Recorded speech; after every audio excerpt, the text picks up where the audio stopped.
Good morning Sahyadri media partner नगर Sahyadri associated bye Sahyadri publication.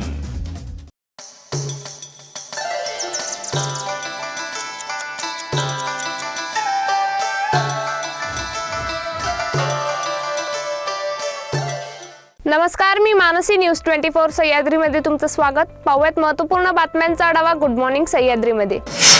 विधानसभा निवडणुकीची घोषणा होण्यास 2 महिने अवकाश असताना केंद्र सरकारने मुख्यमंत्री एकनाथ शिंदे यांच्या ठाण्यावर कृपावर्षाव केला।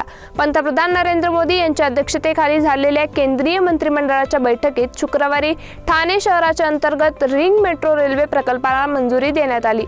2029 पर्यंत पूर्ण होणारा हा प्रकल्प 12,200 कोटी रुपयांचा आहे। याबाबत केंद्र सरकारने एका निवेदनात म्हटले आहे की ठाणे शहराच्या अंतर्गत असलेल्या मेट्रो रेल्वेच्या मार्गाची लांबी 29 किमी आहे।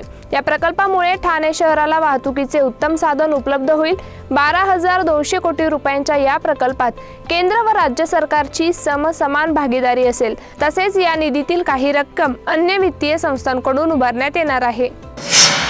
10 वर्षांनंतर जम्मू काश्मीरमध्ये 90 जागांसाठी येत्या 18 सप्टेंबर रोजी 3 टप्प्यात विधानसभा निवडणुका होणार आहे। तसेच हरियाणामध्ये 90 जागांसाठी येत्या 1 ऑक्टोबर रोजी विधानसभा निवडणुका होतील। या दोन्ही निवडणुकीचे निकाल 4 ऑक्टोबर रोजी जाहीर करण्यात येतील। ही घोषणा केंद्रीय निवडणूक आयोगाने शुक्रवारी केली। जम्मू काश्मीरला विशेष दर्जा देणारे 370 कलम 2019 साली केंद्र सरकारने रद्द केले। त्यानंतर या केंद्रशासित प्रदेशात सरकार निवडणुकीसाठी प्रथमच निवडणूक होणार आहे। 70व्या राष्ट्रीय पुरस्काराची घोषणा शुक्रवारी करण्यात आली। या 4 मराठी कलाकृतींना 5 पुरस्कार मिळाले आहे। वाळवी, आणखी एक, मोहनजोदारो, वारसा, मर्मस ऑफ द जंगल यांनी राष्ट्रीय पुरस्कारांवर मोहर उमटवली आहे।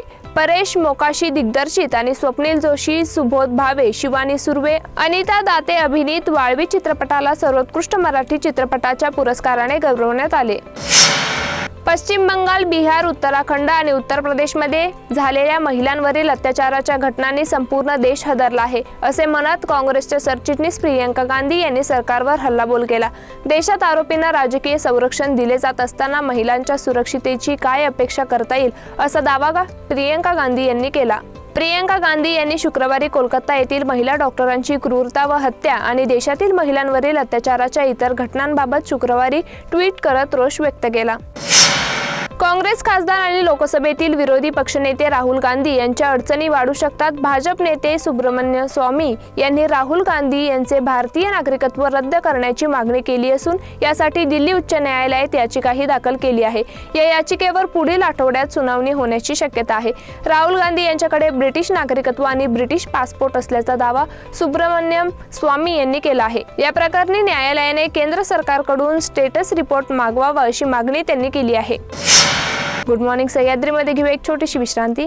रोखोक पत्रकारिता, निर्भीड बाणा आणि कणखर भूमिका, महाराष्ट्राचा सखा, सत्याचा पाठीराखा, शब्दांचं सामर्थ्य, विश्वसनीयतेची उंची, न्यूज 24 सह्याद्री। विश्रांतीनंतर तुमचं पुन्हा एकदा स्वागत। पाहूयात पुढील बातम्या। आगामी विधानसभा निवडणुकीची तयारी सर्वच राजकीय पक्ष करत आहे। यातच बच्चू कडू यांच्या प्रहार संघटनेसाठी चांगली बातमी समोर आली आहे। बच्चू कडू यांच्या प्रहार जनशक्ती पक्षाला निवडणूक आयोगाकडून बॅट हे चिन्ह मिळालं आहे। यापूर्वी बच्चू कडू यांच्या प्रहार पक्षाने अनेकदा कप बशी चिन्हावर निवडणूक लढवली होती। प्रहार जनशक्ती पक्षाचे संस्थापक अध्यक्ष बच्चू कडू यांनी भारतीय निवडणूक आयोगाकडे अधिकृत निवडणूक चिन्हासाठी अर्ज केला होता। निवडणूक आयोगाकडून बॅट हे अधिकृत चिन्ह देण्यात आले आहे। त्यामुळे आता आगामी विधानसभा निवडणुकीत प्रहार जनशक्ती पक्षाचे संभाव्य उमेदवार बॅट या चिन्हावर निवडणूक लढवणार आहेत। महाविकास आघाडीतील घटक पक्षांचा संयुक्त मेळावा शुक्रवारी माटुंगा येथील षण्मुखानंद सभागृह येथे पार पडला। या मेळाव्याच्या माध्यमातून मवियाने विधानसभा निवडणुकीच्या प्रहाराचे रणशिंग फुंकले। यावेळी बोलताना उद्धव सेनेचे पक्षप्रमुख उद्धव ठाकरे यांनी ज्याच्या जागा जास्त त्याचा मुख्यमंत्री हे धोरण राबवण्यापेक्षा अगोदर मुख्यमंत्री पदाचा उमेदवार ठरवा असे सांगत काँग्रेस आणि राष्ट्रवादीने आपला मुख्यमंत्री पदाचा चेहरा जाहीर करावा, मी पाठिंबा देतो असे जाहीर केले आहे। गेल्या काही महिन्यांपासून सुरू असलेले रेल्वे अपघाताच्या साखळीत पुन्हा भर पडली आहे. शुक्रवारी मध्यरात्री 2 रेल्वे अपघात झाले.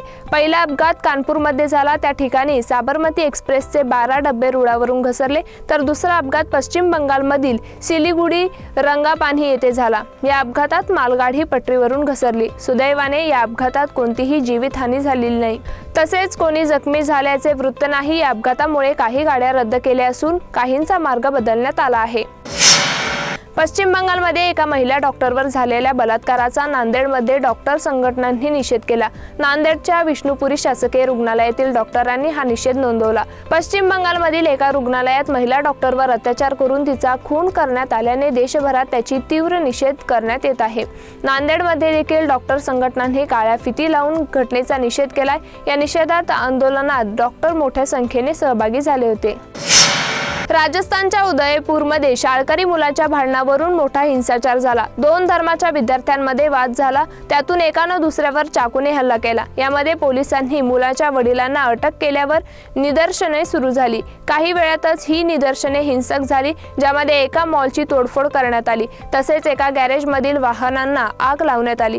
पोलिसांनी लाठीचार्ज करून परिस्थिती नियंत्रणात आणली, पण हिंसाचाराच्या पार्श्वभूमीवर उदयपूरमध्ये कलम 144 लागू करण्यात आले असून इंटरनेटही बंद ठेवण्यात आले आहे. गुड मॉर्निंग सह्याद्रीमध्ये इथेच थांबूया. मात्र तुम्ही पाहत रहा न्यूज 24 सह्याद्री.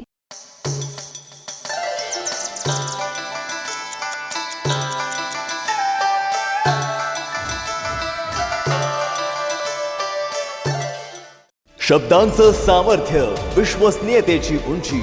न्यूज 24 सह्याद्री.